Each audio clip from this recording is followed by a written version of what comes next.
The Gupta brothers, Ajay, Atul, and Rajesh, better known as Tony, three businessmen from Saharanpur, India, who arrived in Johannesburg in the early 1990s with a suitcase of ambition and a small computer parts company. Within 2 decades, they had the ear of presidents, the keys to state enterprises, and a network so vast that locals coined a new phrase for it: state capture. The brothers built friendly ties with Jacob Zuma, then rising through the ANC. When Zuma took the presidency, their reach spread like spilled ink across government. Ministers were reshuffled after late-night meetings at their Saxonwold compound. Cabinet decisions seemed to match their business interests. Contracts at Eskom, Transnet, and Denel flowed toward companies they controlled. Insiders said the brothers didn't lobby for influence. They issued instructions. For years, the arrangement printed money. Their companies landed state tenders worth billions of rands. The Guptas hosted lavish weddings at Sun City and chartered private jets that used military air bases like driveways. Landing guests for a wedding at a military base. If someone else tried it, they'd probably be shot down. How do you explain that? Stephen, I can give a reply in two different. It's a very complex matter. In effect, it's been asked so many times from us, and we many times. So let me start with this thing. All procedure has been followed on. Behind the scenes, the money trail led through Dubai accounts and shell firms in the UAE. When the scandal finally exploded in the late 2000s, it wasn't a surprise. It was a reckoning.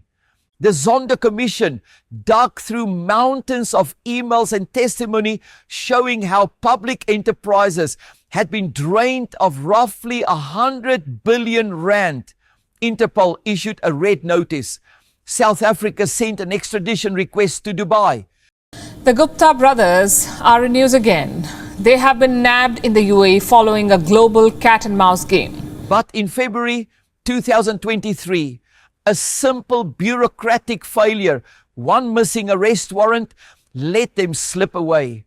The Dubai court tossed the request. The brothers remained fugitives, their empire fractured, but their freedom intact. A paperwork error became their best lawyer, Schabir Shaik.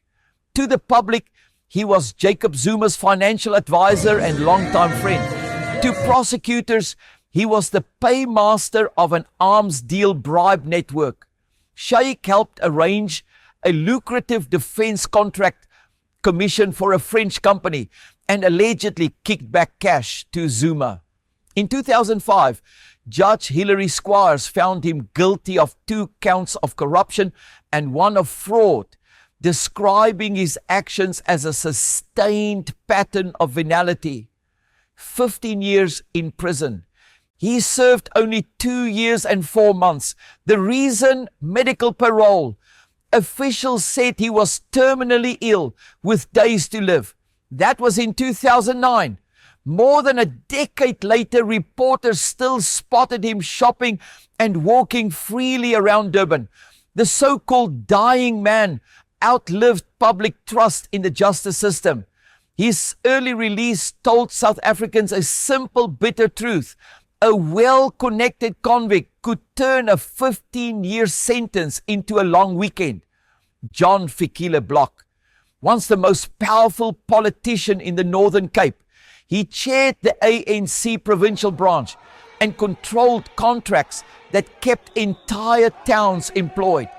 But his web of influence had a price tag. Investigators found he steered government tenders toward a company that quietly paid him kickbacks. In 2015, the High Court convicted him of corruption, fraud, and money laundering. That December, he was sentenced to 15 years. Unlike Shaik, he never saw the inside of a golf course after conviction. He went straight to prison and stayed there. Stanley Kaniel, a career bureaucrat who mastered the art of moving between provinces faster than investigators could follow. As head of social development in the Eastern Cape and later a municipal manager in Sedibeng, he managed budgets meant for the poor. Prosecutors say he laundered 29 million rand through consulting contracts and friendly companies.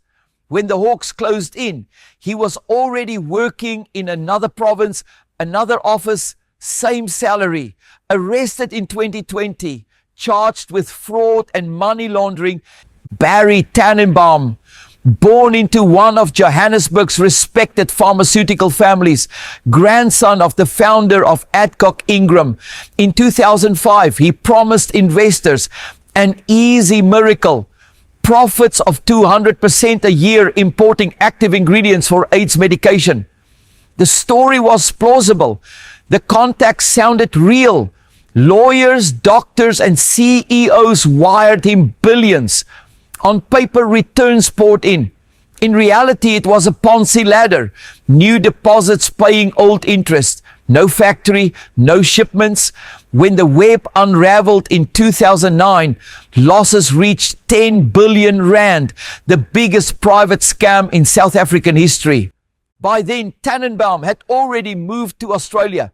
Interpol listed him, but South Africa never filed a formal extradition request. A missing document again. In Queensland, reporters found him years later driving for Uber, polite, anonymous, unpunished. The victims lost homes, savings, and faith in the system. The man who sold fake medicine profits simply changed postcodes. Sandile Shizi to social media. Old Sandile Shizi has become one of South Africa's youngest millionaires. He was the wonder kid of Forex, slick suits, motivational quotes, and a story about turning school fees into millions through trading currency. His company promised investors weekly returns, 1 to 4%. Guaranteed.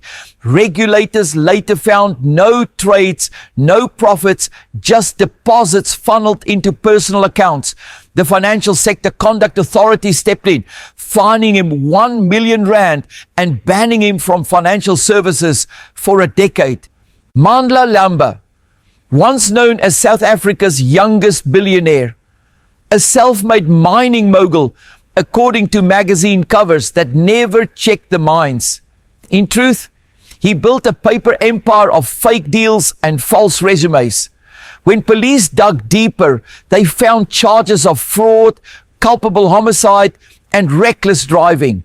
In 2011, he was sentenced to 10 years, 3 suspended. He served time, left prison, and returned to business headlines a decade later, launching new ventures with new promises. Gary Porritt. He sold optimism as strategy. In the late 1990s, Porritt ran Tegon Limited, a Johannesburg investment firm that promised exponential returns through innovative structures. Behind the jargon were shell companies, insider trades, and inflated valuations that turned ordinary share deals into smoke. When regulators demanded records, they found missing audits, phantom profits, and millions siphoned through offshore accounts. Porritt became the face of South Africa's longest-running corporate fraud trial, spanning more than 2 decades. He fought every summons, fired every lawyer, and even claimed persecution to stall proceedings. In 2022, the High Court finally ruled. Convicted on more than 100 counts of fraud and racketeering, he was sentenced to 20 years. For investors who waited half a lifetime, justice arrived late, but it arrived. His fall proved that delay isn't escape. It's just a slow confession. Pastor Colin Davids, he preached prosperity and called it faith. Through his company, Platinum Forex Group, he promised churchgoers divine returns, 30% profits blessed by God and guaranteed by trading. Congregants sold cars and mortgaged homes, to join the miracle. Investigators later traced their tithes into Davids' personal accounts, buying luxury homes, cars, and designer suits. The Financial Services Board found no trading platform, no foreign exchange portfolio, only deception wrapped in scripture. In 2017, Davids was charged with fraud and contravening the Financial Advisory and Intermediary Services Act. He eventually received a 10-year sentence, 5 to serve, 5 suspended. Mirror Trading International. It called itself the world's fastest growing crypto club, run by Johan Steinberg from a quiet house in Polokwane. MTI promised members automatic Bitcoin trading through an AI algorithm that never lost. At its peak, more than 260,000 people from 170 countries sent coins worth billions of rand into Steinberg's control. There was no algorithm, only manual trades, copied spreadsheets, and withdrawals funded by new deposits. In 2020, Steinberg vanished on a private flight to Brazil. A year later, he was arrested there carrying fake IDs and hundreds of devices storing Bitcoin. South African regulators declared MTI a pyramid scheme. And in 2023, a Brazilian court approved his extradition. The U.S. Commodity Futures Trading Commission fined him $3.4 billion. The largest crypto fraud penalty in history. His empire, built on digital trust, ended in handcuffs and lost passwords. Louis Liebenberg, the man who called himself the Diamond King. He told investors that his companies, Tariomix and Liebenberg Diamonds, were modern miracles, crowdfunding diamond mining for ordinary people. R1000 became R100,000, he said, once the stones reached market. What reached the market instead were complaints, empty promises, and court orders. The Financial Sector Conduct Authority accused him of running an unregistered investment scheme, taking more than 100 million rand from the public. Liebenberg claimed it was all legitimate, that the state feared his success. But in 2022, the High Court ruled his ventures unlawful and ordered repayments. He faces multiple fraud charges and asset seizures. The man who promised to democratize diamonds ended up polishing excuses.